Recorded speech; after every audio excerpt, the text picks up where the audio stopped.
Hey, what's going on, friends and family? My name is Skylent, and today we're going to be talking about, probably, most likely, the best new free-to-play of 2019. Now, these are the free-to-play that we know of. A lot of games, free-to-play especially, because they're games as a service, they can afford to release as like early access or Kickstarter or just really early in development. Because they're online games, they need people playing them to test them and to grow them, to mature them. So a lot of the times we get a lot of games instantaneously. You know, as soon as we hear about it, a month later, boom. Okay, but these are the ones that we've heard about for just a little bit now. Some of you guys might have even been playing them. So these are the games that are going to release in 2019 and are not in a public free-to-play state, at least at the moment. I think they're all exciting. Obviously, it's my list, it's my personal opinion, and if there's one that you think is missing, well, let me know in the comments below. But for me, here's my list. Let's go. All right, so number 5, the first game I want to talk about is Kurzspell, whatever, I don't know how to say it. Anyways, this game is interesting to me because I love me some PvP RPGs, but I also love Monster Hunter games. This is both of those. This is an arena game where you jump in, there's a hub town, cool stuff, but it's not an MMO, it's not an open zone type of game, MMO light in the least. It's a game where you and a few people team up together to either fight a big monster inside of a dungeon arena kind of thing, or inside of a combat arena. And it plays kind of more like a spectacle fighter. It really reminds me a lot of Dragon Nest, and I actually played a lot of Dragon Nest PvP, Vindictus also. Those are the kind of games that I like, and Kurzspell directly reminds me of those games, but cutting out the fat. You know, a lot of the grind and kind of the Musou or warrior style gameplay with, you know, hordes of enemies, longer dungeons, things like that. Those can be exciting, but I think that's more of in the MMO genre, more in the dungeon diver proper genre. This is kind of something different, and it might look similar to games like Onigiri or jumping into, again, Dragon Nest or many other dungeon fighter. It might look kind of like those games, but this seems to be completely focused on, well, actually just that pure idea of a focus on, hey, there's a boss in a box, you go and do that. Okay, you go this mission, it's a PvP capture the flag mission, you go and do that. It's very specific, it almost feels like it's just battlegrounds and then boss rushes, and that's freaking cool that it's all in the same game with the same mechanics, the same class, and I just hope the balance is there, because as we know with games like Warframe or Destiny or a lot of MMOs, you know, PvE and PvP can be awkward to balance together, but I think this game with such a trimmed and focused concept, I think it could be really exciting. So I love me some PvP RPGs. You might want to go check out my list on those. And also fantasy battle royale games are kind of coming up. So Kurzspell or Kitzspell, freaking whatever. Hey, that's going to be on my radar here at number 5 for upcoming new free-to-play games. All right, guys, number 4, and I'm a little bit dubious about putting this on the list, but I'm going to slap down Dragon Hound. This is going to be a ranged and mounted focused monster hunting type of game. Now, recently we had Dauntless coming out, which was a pretty exciting game. They kind of slowed their roll there a little bit. And if you actually go watch my top 10 Monster Hunter games list, you can see there's a lot of really cool games that have come out in the past couple years that were very exciting, and many of them were shooters or ranged type of games. So Dragon Hound, it's not too far-fetched, though it is a little bit silly seeing these horses with like these giant mounted cannons on the side of them. But regardless, my hopes for this game really kind of, I think you could say, like, kind of comes from the comparison, like if Monster Hunter World is Mario, then I want Dragon Hound to be Sonic, which I don't think it's going to really play out like that, but the idea of just a faster paced Monster Hunter, you know, one that has just like a bigger velocity, right? Something that just is a slightly strange spectacle, kind of, you know, comparing and contrasting from Monster Hunter World. I think that'd be great, because Dauntless is in a lot of ways very similar in terms of like the game flow. So I want Dragon Hound to feel a little bit differently. I want the dragons to really move around the map. You know, I kind of like in Dark Souls, actually. I love the dragon fights there because they're very mobile sometimes, and that totally changes the gameplay. And yeah, in Monster Hunter World, the fact that they're so mobile and you have that traversal mechanics in that game, it really added, you know, to the next level. So Dragon Hound, it's probably not going to be as vertical, but if they can make it really fast-paced, have these really big open zones, and I think just those subtle little changes, and of course the fact that it is forced ranged, I think that could be really big, even if it's mostly empty, you know, larger areas, mostly the same type of monsters we fight. The slight little subtle changes in speed and flow can make a big difference in this genre, which is known for being slower paced, longer and drawn out, and generally more focused on bosses and boxes. So yeah, that's why it makes number 4. Okay, number 3, halfway on the list, we have a game called Conquerors Blade. I mentioned this a few times in a couple of list videos, namely recently I talked about it in games that you totally need to sign up for beta.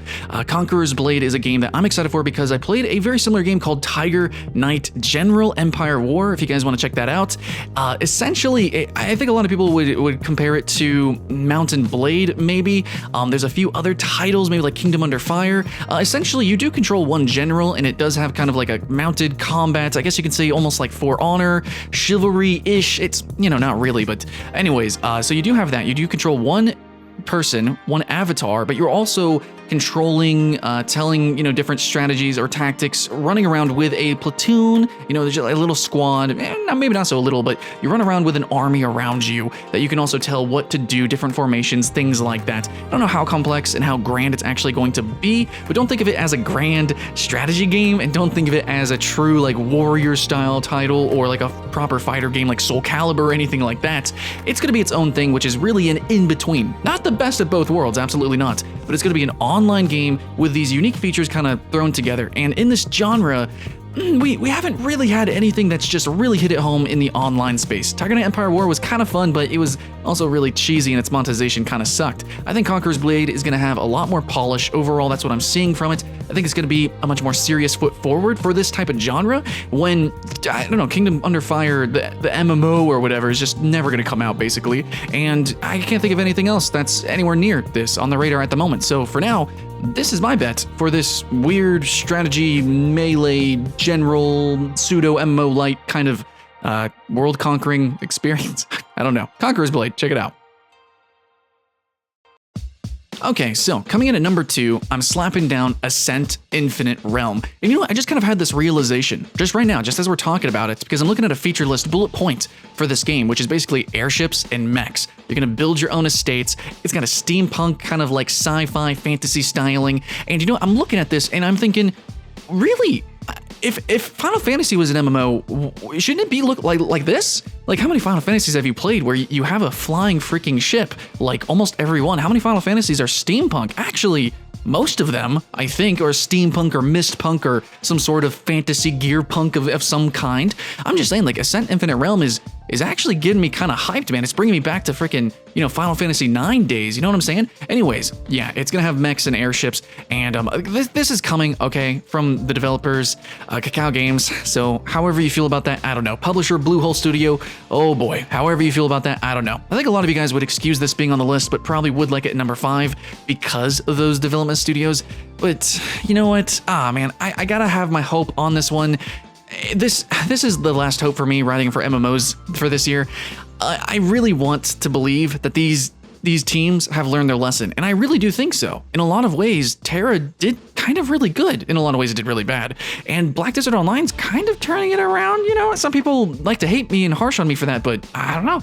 I think that Ascent Inferno Realm is overall, even if it's buggy and poor performance and even pseudo pay to win, it's still kind of a novel concept that a lot of people are going to be hyped about, that a lot of people are going to play. And you can hate on me for saying that, you know, just stating straight up facts why Atlas succeeded, but for the same reason why Atlas succeeded, Ascent Infinite Realm will probably do well as well. You know, there's this really cool push for games like this, these sailing games, these cooperation games where people need to build empires and, you know, defend them against waves of monsters or other players. It's, you know, sieging type of games. And Ascent Infinite Realm is gonna have sieges with mechs and freaking airships against giant monsters, dude. Aerial combat. I think it's just kind of a little bit different, and I think it's more than just a painting. I think it's more than just simply aesthetic, which is kind of what we got with Allods, kind of what we got with like Black Gold Online and a bunch of other MMOs. I think Ascent Infinite Realm is finally taking that mechanical leap and saying, yes, these are real airships, these are real mechs, we're really gonna be doing this. A couple other games tried to do some aerial combat. Dragon Prophet, you know, I could name drop Riders of Icarus, but I think Ascent Infinite Realm is going to be the one that takes the lessons from those games and actually truly applies it. Or, okay, I hope. Of course, that's all we can do.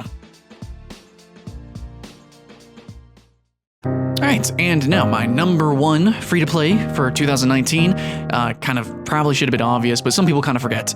That's going to be Fortnite Save the World. Now, I'm still holding out on actually like jamming to this game because I want to play it free-to-play or near free-to-play, you know, whenever it's nearly going to launch, to kind of ride that hype wave. Now, I love the Battle Royale so much, and even though I don't cover it, though I really should because it gets me tons of views, but Fortnite's, you know, I love everything about it, actually, like, and I'm really excited about the Save the World. I like watching some of the update videos that they have, and yes, they're still updating the game, guys. Now, obviously, Battle Royale is going to get way more attention, but I think a lot of systems that they've had in Battle Royale, they're putting in Save the World, and of course, vice versa, right? They're kind of mixing and matching, and I think they're both going to grow very well together, and I think the audience, because Battle Royale is so big, that Save the World has actually been able to just survive and now even thrive. Some people think that it totally overshadowed it, which it did because Fortnite is freaking huge, but Save the World is actually probably going to be doing better and better now, especially whenever it launches as free to play. So anyways, Fortnite Save the World is kind of like this looter, shooter, grindy type of game, which at first was supposed to be kind of like a Gears of War mixed with Minecraft sort of thing, and it's kind of beginning to evolve into something a little bit more. I don't know, at first glance it reminds me of Dungeon Defenders, which by the way, that's a free to play game, but we don't have too many free to play wave survival games. A lot of them actually get shut down, except for Dungeon Defenders, so thankfully for that, but I'm excited for this game. I'm hopeful, I'm keeping the hype alive, and to me, it's obvious why it's number one, but a lot of you guys probably don't realize. A lot of you guys are probably really annoyed at the popularity of Fortnite, and for those who are annoyed at this, I just have to say, I really have to say here that I think you should get your head out your ass and really play the game, really give it a shot, because it genuinely runs great. Battle Royale and Save the World, probably most likely.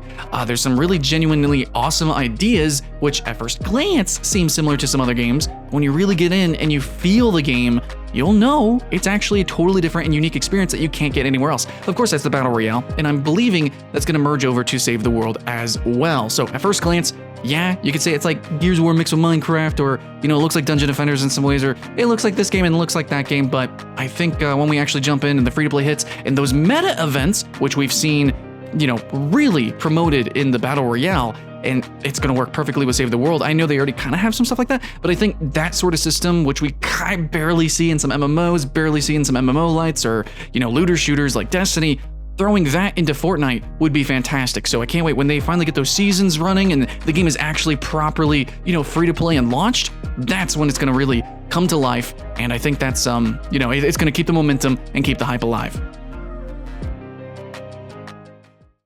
Okay, well, that's pretty much it, you know? I mean, there's 5 games. I talked about 5 games, so yeah, that's my top 5 new free-to-play of 2019. Hopefully you guys agree with me, or maybe found a new game that you didn't hear about, but in the end, these are my 5 that we know. Again, I have to kind of reiterate that free-to-play games aren't generally advertised as much as obviously like big AAA games, but I don't think AAA and free-to-play need to be separated. Just free-to-play are generally games as a service. They kind of start slower, yeah, as we see with Fortnite Save the World and a couple of the games on this list. They start slower, have a lot of tests, and it just kind of builds and builds and builds, and then you get your Warframes, you get your Path of Exiles, and well, yeah, you get your Fortnite Battle Royales. So I think that as long as we keep our eye on these games, well, these are going to be the ones that have the best chances of, well, being anything at all. You know, that'd be pretty great. A lot of free-to-play games come and go, and I think these are going to be the ones that might stick around a little bit. So, hopefully they're intriguing. Hopefully you guys have fun. My name is Skylent, and I'll see you in the next one.